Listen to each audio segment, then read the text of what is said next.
ಒಂದು ಈ ರೀತಿ ತಪ್ಪನ್ನ ಆ ಸ್ಟೂಡೆಂಟ್ಸ್ ಖಂಡಿತ ಮಾಡ್ತಾರೆ. ಯಾರು ಹೇಳ್ತಾರೋ ಅರೆ ನಾನು 10 ಗಂಟೆ ಓದಿದ್ದೆ ಆದ್ರೂ ಮಾರ್ಕ್ಸ್ ಕಡಿಮೆ ಬಂತು. ನಾನು ನಿಮಗೆ ಈ ರೀತಿ ತಪ್ಪುಗಳ ಬಗ್ಗೆ ಮತ್ತೆ ಈ ರೀತಿ ಕೆಟ್ಟ ಅಭ್ಯಾಸಗಳ ಬಗ್ಗೆ ಹೇಳಕ್ ಹೋಗ್ತಾ ಇದ್ದೀನಿ. ಅದನ್ನ ಏನಾದ್ರೂ ಸ್ಟೂಡೆಂಟ್ಸ್ ಸರಿಯಾದ ಸಮಯದಲ್ಲಿ ಸುಧಾರಿಸ್ಕೊಳ್ಳಿಲ್ಲ ಅಂದ್ರೆ ಆಗ ನೋಡು 24 ಗಂಟೆ ಓದು ಅಥವಾ 365 ದಿನ ಓದಿದ್ರು ಅವನ ಮಾರ್ಕ್ಸ್ ಯಾವತ್ತೂ ಚೆನ್ನಾಗಿ ಬರಲ್ಲ. ಬ್ಯಾಗ್ ಓಪನ್ ಮಾಡಿ ಬುಕ್ ತೆಗ್ದೆ, ಅದನ್ನ ಮುಂದೆ ಇಟ್ಟೆ, ಓದೋದು ಸ್ಟಾರ್ಟ್ ಆಯ್ತು. 5 ನಿಮಿಷ ಟೇಬಲ್ ಸೆಟ್ ಮಾಡೋಕಾಯ್ತು. ಮತ್ತೆ 6ನೇ ನಿಮಿಷಕ್ಕೆ ಅವಳ ಯೋಚನೆ ಬಂತು, ಒಂದು ಸರಿ ಚೆಕ್ ಮಾಡೋಣ ಅವಳ ಮೆಸೇಜ್ ಏನಾದ್ರು ಬಂದಿರ್ಬೋದು. ಅವಳ ಮೆಸೇಜ್ ಸಿಗ್ಲಿಲ್ಲ. ಮತ್ತೆ ಮುಂದೆ ಯೋಚನೆ ಬಂತು, ಈಗೇನ್ ಮಾಡ್ತಾ ಇರ್ಬೋದು ಅಥವಾ ಏನ್ ಮಾಡ್ತಾ ಇರ್ಬೋದು.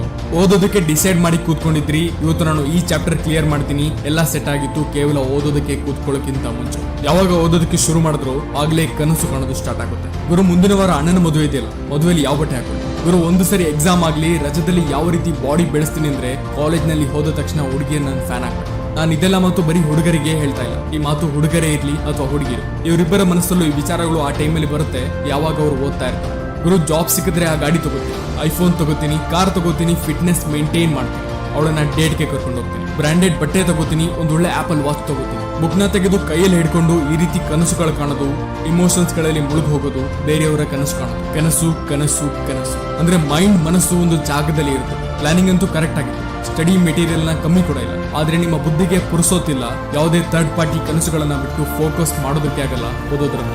ಅವಶ್ಯಕತೆಗಿಂತ ಹೆಚ್ಚು ಡ್ರೀಮಿಂಗ್. ಗುರು 2 ಗಂಟೆಯಿಂದ ಬುಕ್ ನ ಪೇಜ್ ತೆಗೆದಿದೆ. ಪೇಜ್ ಏನು ಫಸ್ಟ್ ಲೈನ್ 200-300 ಸರಿ ಓದಿರ್ತೀರಾ, ಆದ್ರೆ ಅದನ್ನ ಬಿಟ್ಟು ಮುಂದೆ ಓದೋದಕ್ಕೆ ಮನಸ್ಸು ಬರಲ್ಲ. ಒಂದ್ ಮಾತು ಹೇಳ, ಈ ಬುಕ್ ಏನು ವೈಫೈ ಅಲ್ಲ. ನೀವು ಬುಕ್ ನ ತೆಗೆದುಕೊಂಡು ಕೂತ್ಕೊಂಡ ತಕ್ಷಣ ನಿಮ್ಮ ಮೈಂಡ್ ಅಲ್ಲಿ ಎಲ್ಲ ಡೌನ್ಲೋಡ್ ಆಗಕ್ಕೆ ನೋಟ್ ಮಾಡಿ ಬ್ರದರ್. ಈ ರೀತಿ ಕನಸುಗಳಲ್ಲಿ ಮುಳುಗಿರೋದಕ್ಕೆ ನಿನ್ನ ಹತ್ರ ಟೈಮ್ ಇಲ್ಲ. ಈ ಮೊಬೈಲ್, ಬೈಕ್, ಡ್ರೆಸ್ ಇದೆಲ್ಲ ಉದ್ದೇಶ ಅಲ್ಲ ನೀನು ಓದೋದಕ್ಕೆ. ಯಾವ್ದಾದ್ರು ಒಂದು ಉದ್ದೇಶ ಇಡು ಓದೋದಕ್ಕೆ. ನನ್ನ ತಂದೆ ತಾಯಿ ಬಡತನದ ಯಾವ ಸ್ಥಿತಿ ನೋಡಿದಾರೋ ಅದನ್ನ ಒಂದು ದಿನ ಬದಲಾಯಿಸ್ತೀನಿ, ಸಿವಿಲ್ ಸರ್ವಿಸಸ್ ಎಕ್ಸಾಮ್ ಬರೆದು IAS ಅಧಿಕಾರಿ ಆಗ್ತೀನಿ, ಅಥವಾ ಡಾಕ್ಟರ್ ಆಗಿ ಬಡವರ ಫ್ರೀ ಆಗಿ ಟ್ರೀಟ್ಮೆಂಟ್ ಮಾಡ್ತೀನಿ, ಆರ್ಮಿ ಸೇರಿ ದೇಶದ ಸೇವೆ ಮಾಡ್ತೀನಿ, ಅಥವಾ ಪ್ರೋಗ್ರಾಮಿಂಗ್ ಕಲಿತು ಒಂದು ಜಬರ್ದಸ್ತ್ ಆಗಿರೋ ಸಾಫ್ಟ್ವೇರ್ ಮಾಡ್ತೀನಿ. ಬರೀ ಒಂದು ಉದ್ದೇಶ. ಯಾವಾಗ ಓದೋ ಕೂತ್ಕೊಳ್ತಿರಲ್ಲ ಆಗ ನಿಮ್ಮ ಮೈಂಡ್ ಇಂದ ಈ ಬೇಡದೇವ್ರ ಜನ ವಸ್ತುಗಳು ಬಿಟ್ಟು ಒಂದು ದೊಡ್ಡ ರೀಸನ್ ಗಾಗಿ ಫೋಕಸ್ ನಿಮ್ಮ ಲೈಫ್ ನ ಅಲ್ಟಿಮೇಟ್ ಗುರಿ ಆಗಿರ್ಬೇಕು. ಏನಾದ್ರೂ ಮೊಬೈಲ್ ಅಲ್ಲಿ ಅವರ ಮೆಸೇಜ್ ಬರ್ಲಿಲ್ಲ ಅಂದ್ರೆ ಏನ್ ವೇಟ್ ಮಾಡ್ತಿರ್ತೀರ ಅವರ ಮೆಸೇಜ್ ಬಂದ್ಮೇಲೆ ಓದೋ ಕೂತ್ಕೊಳ್ತೀನಿ ಅಂತ. ಏನಾದ್ರೂ ನಿಮ್ಮ ಮೈಂಡ್ ಕೂಡ ಇದೇ ರೀತಿ ಚಿಕ್ಕ ಪುಟ್ಟ ಕನಸುಗಳಲ್ಲಿ ಕಳೆದು ಹೋಗಿದ್ರೆ ಆಗ ಅದಕ್ಕೆ ಅರ್ಥ ಮಾಡಿಸಿ, ಗುರು ನೀನ್ ಬರೀ 2-3 ದಿನದ ಸ್ಯಾಟಿಸ್ಫ್ಯಾಕ್ಷನ್ ಗಾಗಿ ಯಾರ ಮುಂದಿನ ಹೀರೋ ಆಗೋಕೆ ನನ್ನ ಇಡೀ ಲೈಫ್ ನ ಹಾಳು ಮಾಡೋದು ಕೊಟ್ಟಿದ್ಯಾ. ಈ ಅಭ್ಯಾಸ ನಿಮ್ಮಿಂದ ಅಷ್ಟು ಈಸಿಯಾಗಿ ಹೋಗಲ್ಲ.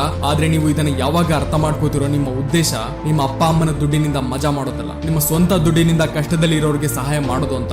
ಆಗ ನಿಮ್ಮೊಳಗಿನ ಈ ಗಾಳಿಲಿ ಕಾಣೋ ಕನಸುಗಳು ಮಾಯ ಆಗ್ತಾ ಹೋಗುತ್ತೆ. ಏನಾದ್ರೂ ನೀವು ನಿಮ್ಮ ಗುರಿ ಕಂಡು ಹಿಡಿಯಕ್ಕೆ ಆಗ್ತಾ ಇಲ್ಲ ಅಂದ್ರೆ ಆಗ ಇದನ್ನ ಯೋಚನೆ ಮಾಡಿ, ನಿಮ್ಮ ತಂದೆ ತಾಯಿ ನಿಮ್ಮನ್ನ ಏನಾಗ್ಬೇಕು ಅಂತ ನೋಡ್ತಾ ಇದ್ದಾರೆ. ಏನೇ ಆಗ್ಲಿ ನಿಮ್ಮ ಒಂದು ಅಲ್ಟಿಮೇಟ್ ಗುರಿ ಸೆಟ್ ಮಾಡಿ. ಇದು ನಿಮ್ಗೆ ಪ್ರತಿಯೊಂದು ಸೆಕೆಂಡ್ ಪುಷ್ ಮಾಡ್ತಾ ಇರುತ್ತೆ. ಇನ್ನೇನ ಬೇಡದಿರೋ ಆಲೋಚನೆಗಳಿಗೆ ನಿನ್ನ ಟೈಮ್ ವೇಸ್ಟ್ ಮಾಡಬೇಡ. ನಿನ್ನ ಗಮನ ನಿನ್ನ ದೊಡ್ಡ ಉದ್ದೇಶ ಗುರಿ ಮೇಲೆ ಇರ್ಬೇಕು. ನೋಡ್ಬೋದು, ಟೈಮ್ ವೇಸ್ಟ್ ಮಾಡೋದು ತುಂಬಾ ಈಸಿ, ಕನಸು ಕಾಣೋದು ಅದಕ್ಕಿಂತ ತುಂಬಾ ಈಸಿ. ಆದ್ರೆ ಬರೀ ಕನಸುಗಳಲ್ಲಿ ಮುಳುಗಿರೋದ್ರಿಂದ ಏನೂ ಆಗಲ್ಲ. ಹೇಳಿ ನಿಮ್ಮ ನಿಜವಾದ ಪಯಣ ಇವತ್ತಿನಿಂದಲೇ ಶುರು ಮಾಡಿ, ಮತ್ತೆ ಟೈಮ್ ವೇಸ್ಟ್ ಮಾಡೋದು ಕಡಿಮೆ ಮಾಡಿ. ದೇಶದಲ್ಲಿ ನಿಮ್ಮದಲ್ಲ, ಬದಲಿಗೆ ಜಗತ್ತಿನಲ್ಲಿ ದೇಶದ ಹೆಸರು ಮಾಡಿ. ಇದೇ ರೀತಿ ಹೆಚ್ಚಿನ ವಿಡಿಯೋಸ್ಗಾಗಿ ಲೈಕ್, ಶೇರ್ ಅಂಡ್ ಸಬ್ಸ್ಕ್ರೈಬ್ ಮಾಡಿ. ಕಮೆಂಟ್ ಅಲ್ಲಿ ತಿಳಿಸಿ. ಜೈ ಹಿಂದ್, ಒಂದೇ ಮಾತು.